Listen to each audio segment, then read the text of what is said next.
শীতের আবহে রবিবাসরীয় দুপুরে রায়গঞ্জ থানার পুলিশের সাথে রায়গঞ্জ প্রেস ক্লাব সম্প্রীতি ক্রিকেট ম্যাচ অনুষ্ঠিত হয় রায়গঞ্জ টাউন ক্লাব ময়দানে। এদিন টসে জিতে প্রথমে ব্যাট করতে নামে রায়গঞ্জ থানার পুলিশ। নির্ধারিত ওভারে 138 রান তোলে। জবাবে থানা দলের বোলিংয়ে জবাবে রায়গঞ্জ প্রেস ক্লাব 99 রানে থেমে যায় ইনিংস। এদিন খেলার ভালো পারফরমেন্সের জন্য বিশেষ পুরস্কার দেওয়া হয়। খেলায় ম্যান অব দ্য ম্যাচ হয়েছে থানার আইসি বিশ্বাশ্রয়ী সরকার। খেলা শেষে দুই দলে খেলোয়াড়দের সৌহার্দ্যের বার্তা দিয়েছেন।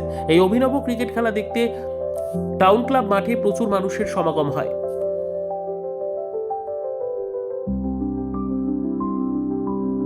আজ রায়গঞ্জ পুলিশ ভার্সেস উত্তর দিনাজপুর প্রেস ক্লাবের সঙ্গে একটা সম্প্রীতি ম্যাচ, যেটাকে বলা হয় যে বন্ধুত্বপূর্ণ একটা ম্যাচ, সেই ক্রিকেট ম্যাচ খেলা হয়েছে টাউন ক্লাব ময়দানে।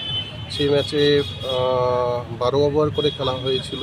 12 ওভার করার পরে প্রথম ব্যাট করেছিল হচ্ছে রায়গঞ্জ পুলিশ এবং 139 রানে তারা হচ্ছে 12 ওভারে শেষ করে, এবং পাশাপাশি হচ্ছে উত্তর দিনাজপুর প্রেস ক্লাব 99 রানে তাদের ইনিংস শেষ করে। এবং এই খেলা সাংবাদিকটা হচ্ছে কাজের সূত্রে সবসময় কিন্তু এক জায়গায় হয়ে থাকে এবং সবসময় কাজের মধ্যে থাকে, কিন্তু রায়গঞ্জ যে পুলিশ স্টেশন বা রায়গঞ্জ পুলিশ যে উদ্যোগটা নিয়েছে, সংবাদ মাধ্যমের সঙ্গে তাদের একটা প্রীতি ম্যাচ, এই ম্যাচটাকে আমরা যথেষ্টই ভালোভাবে দেখছি। আগামী দিনেও যাতে এই ধরনের খেলা যাতে বজিয়ে থাকে এবং পুলিশের সঙ্গে সাংবাদিকদের যে একটা মানে ভালো বন্ধুত্বপূর্ণ যে একটা সম্পর্ক, সেই সম্পর্কটাকে যাতে বজিয়ে থাকে এই ম্যাচের মধ্যে দিয়ে, এটাই আশা রাখছি। ব্যুরো রিপোর্ট, উত্তর বাংলা সংবাদ।